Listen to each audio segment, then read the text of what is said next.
आयुष्य म्हणजे ऊन पाऊस, कधी सुखाचं ऊन तर कधी दुःखाचा पाऊस. पण सगळ्यात मोठं दुःख तेव्हा होतं जेव्हा सोबत चालणारे आपल्याला अर्ध्या वाटेत सोडून जातात. जय शिवराय, जय शंभूराजे. नमस्कार. नुकतंच मी ऊन पाऊस हा मराठी चित्रपट पाहिला आणि खरं सांगायचं तर हा सिनेमा मनात घर करून बसला. हा सिनेमा फक्त कथा सांगत नाही तर आयुष्यातील एक कटू सत्य आपल्यासमोर शांतपणे उभा करतो. सिनेमाचे लेखक ग दि माडगूळकर म्हणजेच भारताचे पद्मश्री गदिमा म्हणजेच गजानन दिगंबर माडगूळकर यांचं आणि दिग्दर्शक राजा परांजपे यांचं आणि संगीत बाबूजी म्हणजे सुधीर फडके हे त्रिकूट या सिनेमाची खरी ताकद आहे. या सिनेमाचे कथेबद्दल जर सांगायचं झालं तर एक साधा कष्टाळू वृद्ध दाम्पत्य ज्यांनी आयुष्यभर आपल्या मुलांसाठी सगळं काही दिलं, पण शेवटी परिस्थिती अशी येते की आई एका मुलाकडे आणि वडील दुसऱ्या मुलाकडे, आणि इथून सुरू होतो विरह. एक वेदनादायक, शांत आणि मन हेलकावून टाकणारा प्रवास. सिनेमाचा आत्मा खरं तर राजा परांजपे यांची भूमिका आहे.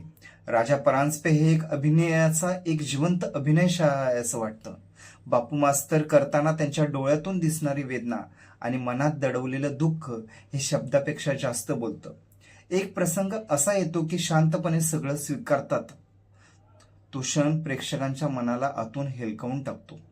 काशीच्या भूमिकेत असणाऱ्या सुमती गुप्ते जोगळेकर यांनी काशीची भूमिका अक्षरशः जगली आहे असं वाटतं.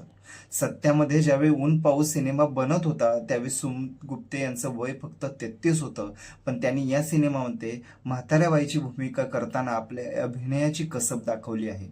बाकी अभिनेते आणि अभिनेत्री सुद्धा खूप चांगल्या पद्धतीने या सिनेमात साथ दिली आहे, जसे की रंजना, शांता मोडक, जयंती, तारा दीक्षित, सौ सुळे, तसेच वसंत ठेगडी, संजीव राजन, प्रभाकर, मुजामदार, धुमाळ, तसेच बालनटामध्ये आनंद व बेबी कला यांनी सुद्धा आपल्या अभिनयाने या सिनेमाला 4 चांद लावले आहेत.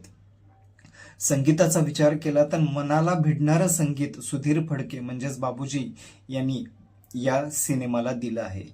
चित्रपटातील गाणी आजही मनात रेंगाळतात. खास करून ग दि माडगूळकर यांचं गावकडच्या साधेपणाचं, मायेची आणि नात्याची आठवण करून देणारं हे सुंदर गीत जे आशा भोसले यांनी गायलं होतं. खेड्यामधले घर कौलारू, हिरवी श्यामल भोवती शेती, पाऊल वाटा अंगणी मिळती, लव फुलवंती जुई शेवंती, सेंद्रिय अंबा सजे मोहरू, खेड्यामधले घर कौलारू. गीतकार सुधीर फडके यांनी गीतात गावाकडच्या मातीचा सुगंध टाकलाय असं वाटतं. या चित्रपटात मोठे भारी डायलॉग्स नाहीत, पण जे आहेत ते मनात उतरतात. भावार्थ असा की मुलांसाठी जगलो पण शेवटी त्यांच्यातच हरवलो. एकत्र राहणं हीच खरी संपत्ती असते. हे संवाद मोठ्या आवाजात नाहीत, ते शांतपणे मनात कोरले जातात. या सिनेमाची तुलना हिंदी फिल्म बागबानशी करतात, पण बागबान हा हिंदी चित्रपटही मी पाहिला आहे. अमिताभ बच्चन यांचा उत्कृष्ट अभिनय आहे, पण तरीही राजा परांजपे यांचा अभिनय मला अधिक खरा वाटतो, कारण ते अभिनय करत नाहीत, ते जगतात. तर मित्रांनो, सिनेमाचा गाभा सांगावा लागला तर मी हे सांगेन की हा सिनेमा म्हणजे विरहाची वेदना, आई वडिलांचा त्याग आणि बदलत्या काळाची कटू परिस्थिती आहे. खरं तर ऊन पाऊस म्हणजे फक्त हवामान नाही, तर आयुष्यातील सुखदुःखाचं प्रतीक आहे. हा सिनेमा पाहताना डोळे ओले होतात आणि मनात एक प्रश्न उभा राहतो, आपणही असंच वागतोय का?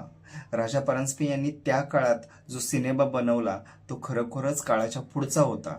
शेवटी एवढंच, ऊन पाऊस हा सिनेमा पाहायचा नाहीये, तो अनुभवाचा आहे, आणि एकदा अनुभवला की तो आयुष्यभर विसरता येत नाही. धन्यवाद. जय भवानी.